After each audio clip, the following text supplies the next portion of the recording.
यदि आप लॉ पढ़ना चाहते हैं तो कहीं और क्यों जाना। हमारे ऐप को डाउनलोड करें और लॉ पढ़ें। नमस्ते सदा वत्सले मातृभूमि। आज हम लोग एक बहुत महत्वपूर्ण विषय और होम मिनिस्ट्री के द्वारा एक नोटिफिकेशन जारी किया गया 26 अक्टूबर 2020। उस नोटिफिकेशन में जम्मू एंड कश्मीर के विषय में जो बात कही और जो किया गया उसके बहुत दूरगामी परिणाम होने वाले हैं, उसका बहुत बड़ा प्रभाव होने वाला है। अब उसको भारत के राष्ट्रवादी और भारत की विरोधी शक्तियां इन्होंने अपने अपने हिसाब से पिछले 2 दिन से इंटरप्रिटेशन करना शुरू किया है। मैं आपको इतिहास के साथ उसको लेकर चलता हूं कि आखिर माजरा क्या था। मैं आपको बता दूं कि जम्मू एंड कश्मीर राज्य में ओरिजिनल जो रियासत है वो जम्मू रियासत है। महाराजा जम्मू के महाराजा हुआ करते थे। जब अंग्रेजों का और सिखों का युद्ध हुआ तो इस युद्ध में जब अंग्रेज जीता तो उसने सेटलमेंट में वो एक बहुत बड़ा भूभाग अपने पास ले लिया और उनके जो अपने राजा हैं, यानी कि जो उनके साथ देने वाले हैं महाराजा गुलाब सिंह को वो क्षेत्र जो उस युद्ध में हानि हुई, उस युद्ध की हानि का पेमेंट लेते हुए, यानी कि उसकी भरपाई, हम सब जानते हैं कि भारतवर्ष में जो युद्ध होते थे उन युद्धों में हारने वाला राजा जीतने वाले राजा के सारे युद्ध में जो नुकसान होता था उसकी भरपाई करता था और साथ में चौथ वसूली होती थी, यानी कि टैक्स उसको देता था, उसको अपना ग्रांट मानता था। नहीं मानता था तो कुछ एरिया जो स्ट्रैटेजिकल महत्व का होता था वो जीतने वाला राजा ले जाता था। ऐसा ही हुआ। महाराजा गुलाब सिंह को अंग्रेजों ने वो लैंड दे दी।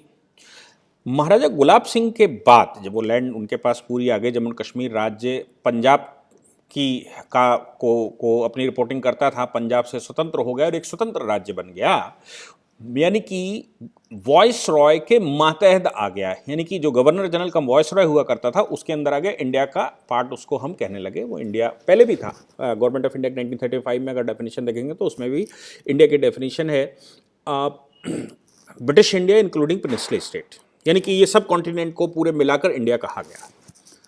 वो क्षेत्र जब आ गया तो आने के बाद, उस क्षेत्र के आने के बाद जब महाराजा गुलाब सिंह के बेटे रणबीर सिंह सत्ता पर बैठे तो 1877 में उन्होंने जम्मू कश्मीर के काश्मीर के हिस्से में जो बड़ी तेजी से वहाँ मत परिवर्तन हो रहा था, संप्रदाय परिवर्तन हो रहा था, जो हिंदू समाज था उस हिंदू समाज को मुसलमान बनाया जा रहा था, तो वहाँ जो जागीरदार हुआ करते थे या जो वहाँ सेनानायक हुआ करते थे या जो उन्होंने अपॉइंट किए लोग, उनमें एक शर्त रखी कि आपको यहाँ तभी रखा जाएगा जब आप कन्वर्ट नहीं होंगे, आप मुसलमान नहीं होंगे, और अगर आप मुसलमान हो जाएंगे तो आपकी ये लैंड वापस ले ली जाएगी। ऐसे करके वहाँ अलॉटमेंट हुए और एक व्यवस्था बनाने की कोशिश हुई।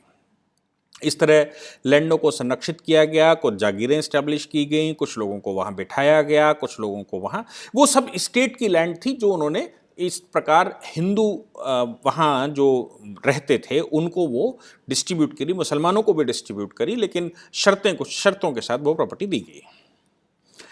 महाराजा हरि सिंह जब सत्ता में बैठे तो महाराजा हरि सिंह के समय पर जम्मू कश्मीर राज्य में अफगानिस्तान का जो क्षेत्र जो उस समय रशिया के कब्जे में होता था, या जो शिनजांग का क्षेत्र है जिसमें उइगर मुसलमान थे, या जो खाड़ी का क्षेत्र है, वहां से मुस्लिम कम्युनिटी बड़ी तेजी से आ रही। मैं कह रहा हूं कि कश्मीर में मुस्लिम कम्युनिटी बड़ी तेजी से एंटर मार रही थी। उस एंट्री को रोकने के लिए राजा रणवीर सिंह ने 1877 में पॉलिसी बनाई।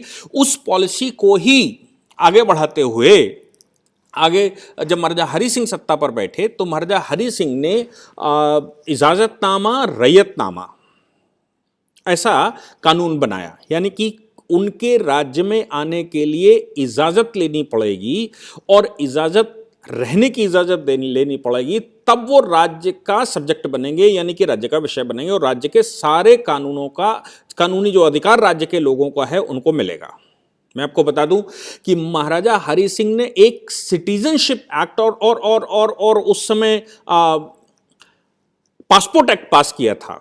महाराजा हरि सिंह ने जब पासपोर्ट एक्ट पास किया तो उस पासपोर्ट एक्ट को गवर्नर जनरल के पास लाया गया। गवर्नर जनरल ने कहा कि तुमको पासपोर्ट एक्ट पास करने का राइट नहीं है। क्यों? क्योंकि तुम इंडिया के पार्ट हो। पासपोर्ट बनाने का राइट केवल और केवल वॉइस रॉय के पास है। वॉइस रॉय की अनुमति के बगैर आप, और जो भी पासपोर्ट एक्ट बनेगा वो ब्रिटिश इंडिया बनाएगा, आपको ये अधिकार नहीं है, इसलिए आपका पासपोर्ट एक्ट माना नहीं जा सकता। क्योंकि पहले उन्होंने पासपोर्ट एक्ट बनाया कि जम्मू कश्मीर में आने के लिए पासपोर्ट लगेगा।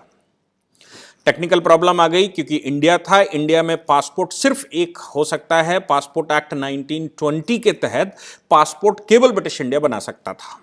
हम सबको मालूम है कि पहली बार पासपोर्ट आधुनिक समय पर, मैं पुराने वाले समय की बात नहीं कर रहा हूं, आधुनिक समय पर पासपोर्ट एक्ट सबसे पहले जब पहला विश्व युद्ध हुआ तो लीग ऑफ नेशंस ने में ये बात उठी कि भाई अगर रोकना है इन सब चीज़ों को तो फिर आपको पासपोर्ट बनाना पड़ेगा। एक राज्य के में रहने वाले लोगों को दूसरे राज्य में जाने से रोकना पड़ेगा, नहीं तो डिस्टर्बेंस होता रहेगा और ये युद्ध चलता रहेगा। तो महाराजा ने भी पासपोर्ट एक्ट पास किया, इसलिए गवर्नर जनरल ने मना कर दिया। गवर्नर जनरल के मना करने के बाद उन्होंने कहा उसमें अपनी चिट्ठी में कि भाई हमें समस्याएं ये हैं कि ये जो कबायली हैं, जिनशांग से उइगर मुसलमान घुस आते हैं, अफगानिस्तान से मुसलमान घुस आते हैं या खाड़ी से मुसलमान घुस आते हैं, जो कश्मीर में डिस्टर्बेंस करते हैं, तो हम क्या करें? गवर्नर जनरल ने उनको सलाह दी कि आप उसमें स्टेट सब्जेक्ट बना सकते हैं, आपके राज्य में कौन आएगा वो आप तय कर सकते हैं, इसलिए राज्य में आने की कुछ कंडीशनें लगा दो, लेकिन पासपोर्ट हमसे ही लिया जाएगा। अब राज्य में आने के लिए कंडीशनें लगा दी जाएं, इसके लिए वहां नई व्यवस्था की गई। उस नई व्यवस्था में इजाजतनामा मतलब राज्य में घुसने के लिए इजाजत, और इजाजत जब आपको मिल जाएगी तो वहां रैयत आपको करनी पड़ेगी, 10 वर्ष तक रहना पड़ेगा। 10 वर्ष के बाद आपको राज्य के पूरे अधिकार वहां मिल जाएंगे। इस पूरे कानून को स्टेट सब्जेक्ट कहा गया, और अब आपको जमीनें खरीदने का अधिकार, वहां सेटलमेंट करने का अधिकार, सब कुछ होगा। भारत जब स्वतंत्र हुआ तो महाराजा हरि सिंह ने भारत के साथ, चूंकि 2 डोमिनियन बन रहे थे, इसलिए या तो पाकिस्तान या हिंदुस्तान दोनों में से किसी एक के साथ अधिमिलन करना था। उसने भारत के साथ अधिमिलन किया। मैंने पुरानी हिस्ट्री, अगर परसों वाली आप लेक्चर देखेंगे तो उसमें पूरा जो ओरिजिनलिटी है उस ओरिजिनलिटी को बताने की कोशिश की है। मैं आपको बता दूं कि जब ये एक्ट पास हुआ या जो इंडिपेंडेंट ऑफ इंडिया 1947 पास हुआ, तो इंडिपेंडेंट ऑफ इंडिया एक्ट 1947 के तहत वो स्वतंत्र नहीं रह सकते थे, उनको यहीं पर आना था, या तो पाकिस्तान में जाए, हिंदुस्तान में मतलब जो नया डोमिनियन ऑफ इंडिया था, डोमिनियन ऑफ इंडिया में उन्होंने अधिमिलन कर दिया।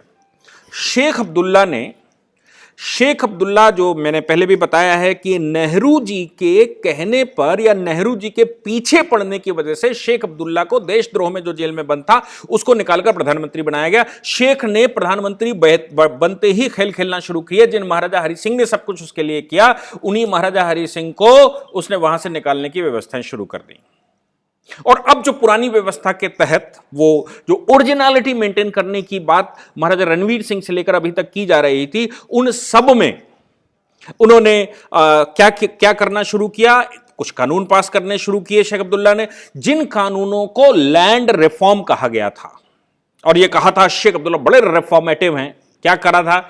जो व्यवस्था थी महाराजा रणवीर सिंह के समय से लेकर महाराजा हरि सिंह के समय तक कि कश्मीर में मुस्लिम कम्युनिटी को आने से रोका जाए, वहां डिस्टर्बेंस करने से रोका जाए, किसी प्रकार ओरिजिनल सिचुएशन मेंटेन की जाए, तो जिन लोगों के पास लैंड थी, चूंकि मुस्लिम आबादी की संख्या बहुत तेजी से बढ़ी, जिन लोगों के पास लैंड थी उन लोगों की लैंडों पर सीलिंग एक्ट पास करके उन लैंडों को फ्री में मुसलमानों को दे दिया गया।